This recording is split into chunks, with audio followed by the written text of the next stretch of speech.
I say that last time? I don't think I said that. I You think we just just went in. Yeah. introduce it? Okay. Yeah. Because it's the title.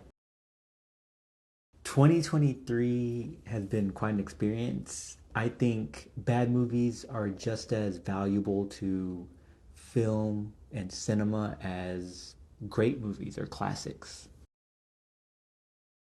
What element of filmmaking would you say bothers you the most when it's done ineffectively? I know it will change for different people. I think performance is a big thing for people, just the story, plot. I would say dialogue followed by story because if no matter how good the dialogue is, no matter how great the cast is or the performance is, once you have if you have no story, you end up sitting through 2 hours of nothing happening, and that's what upsets me the most when in the theater is when I've sat there for so long and ends up being just nothing ends up going on the entire time. Or I'm just watching people do things without any goal. Do bad movies have merit? I believe they do. I think bad films are great for learning, are great for educational purposes, knowing what not to do. I think so often people try to push or educate people on what the classics are, what good movies are, to study the great cinematography, the great dialogue, the great act structure, story structure. But then what ends up happening because being a student of film, you end up wanting to implement a lot of those influences. But there are many people who have tried to do these same things before, and you see those end up coming out badly. And I think so. It's also good to know what not to do, what mistakes to avoid. Otherwise, you end up, as people have said, in regards to just history in general, you end up repeating. Starting off my worst movies of 2023, this is a movie I do not fully understand why people enjoy it so much. I think this is an example of movie snobs not fully understanding filmmaking and doing what they can to make what people would consider elevated horror, and that is Talk to Me. This is a movie with a very slow introduction, with, I would say, a promising or interesting premise that ends up shifting into a check all the boxes for the sake of checking the boxes film. And it's not good to me. I think it's very disappointing. It is uninteresting. It is a movie that fits in with the other collection of horribly executed horror films. For number nine, I have You People. You People starts off pretty interesting, but then just jumps off a cliff at the end. And Eddie Murphy, I believe, was miscast because you casted this great comedian and he does nothing funny. What's the best lesson you ever got from a bad film? Best lesson. Oof. Don't waste time. Don't waste people's time. Don't waste the audience's time. Just make sure your story, every scene has a purpose, every scene is pushing the story forward, and every scene is not overstaying its welcome. If all the whole point of a scene is to sneak into a room and steal something, keep it at that. Don't try to feel that you need to make it 2 3 minutes long. Make sure every moment has purpose, and I think that would be the biggest thing. This one, I have so many notes about it. It was announced pre-pandemic.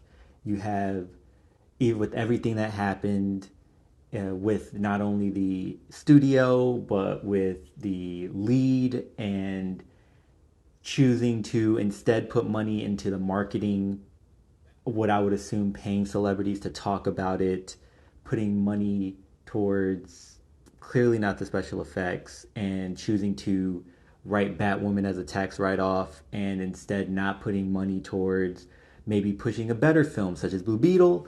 We get The Flash, an atrocity of a story, feels mostly like fan service, but not in the way that makes sense, like Endgame, where it earned it after a decade. Bad story, horrible special effects. It was just a waste of time, honestly. For number seven, we have Spinning Gold, a I would say a nice or sweet homage to the father, Neil Bogart, written by his son and directed by his son. I don't believe half the stuff that happened here. I feel it was more so disrespectful to the artists mentioned, particularly Donna Summer. Just wasn't interesting, and not everyone who has an impact or has done something successful in their lives has an interesting story to tell. They can just be recognized for what they've done or what they've contributed to or helped with. In this movie, I feel disrespected, not even having much of attachment directly to anyone feels unbelievable. And considering how long ago Bogart had passed, it feels like a lot of this was just thrown in because what if this happened? A lot of it felt more like a story written based off rumors. For number six, we have The Exorcist Believer. And I would say David Gordon Green is probably the worst current director working at the moment. I believe that he will continue to be given opportunities to ruin established and successful IPs and franchises. I wrote notes for Exorcist Believer because I want to word it well. This is a ridiculous, illogical, lazily written, poorly developed, unscary, predictable piece of cinema by a director who is so far up his ass, who'll ruin a franchise just to fulfill his own fantasies and poor interpretations of what a movie is about when it's just a movie.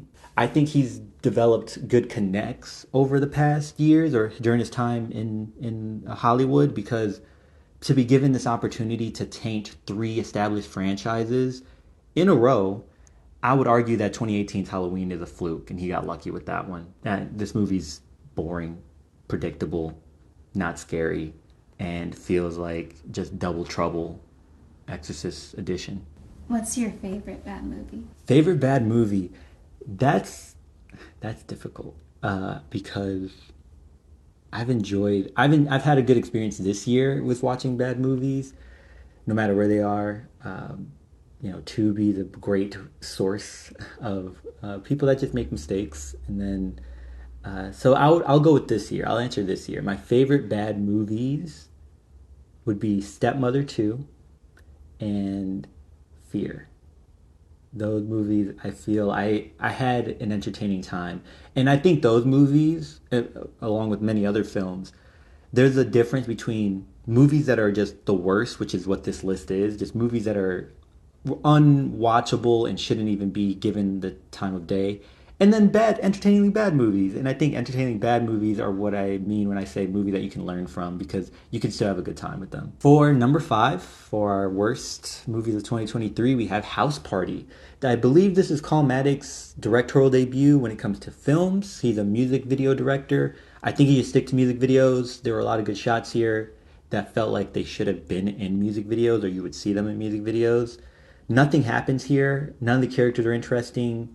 The story or the plot is paper thin. And it was a lot of just celebrities showing up, musicians particularly. So clearly it connects with them from probably working on music videos. They pull up at the end.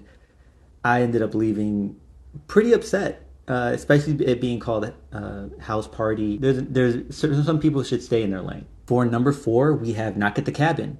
And this movie finally brought the question to me of what does M. Night Shyamalan have on the industry that has allowed him to get so much money to keep making these movies. It felt like a prologue to nothing.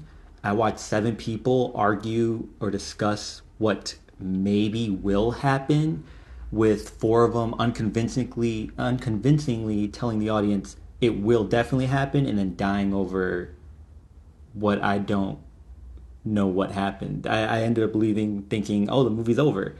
I thought something was going to happen here, and nothing did. For number 3, we have Leave the World Behind. There's a joke to be had with this title here, and the poster tells a much more interesting story about a talking deer and its final days before the apocalypse. With this movie, we saw a sequence of events that were almost promising, or even better yet, teasing something major was going to happen. And it gets to a point throughout the movie where you kind of realize that nothing is going to happen, or anything that will happen at the end or the conclusion of this film is going to be so underwhelming based off what they've built up here. For number 2, this movie was edging on number 1, but number 1 earned its spot pretty much out the gate. So number 2, we have Saltburn. This movie is perfect for aspiring film students straight out of high school. Fennel grabs a bunch of influences from other movies and throws them in here without ever actually considering a story or plot. The actions that she has her lead do did not make me curious as to what's going on or want to know more about this character. It more just took me out because it was so inconsistent with what we were shown and what we were told in the story. And it's all explained with an eye rolling 2 minute explanation at the end, which more so just makes you feel that you've wasted your time when a lot of this could have been told to us sooner. It's not like it would have ruined the story. I think that we would have been more invested in this story if that would have happened. And this, I think, could have been done the same with Leave the World Behind. For number one, we have Marlo. I really have never been so upset with a movie or with myself because of how bad this movie was and also taking someone to go watch it with me. I felt so bad, not only for us, but everyone involved. Liam Neeson just trying to get a check at this point. This was cosplay. I had no idea what's going on.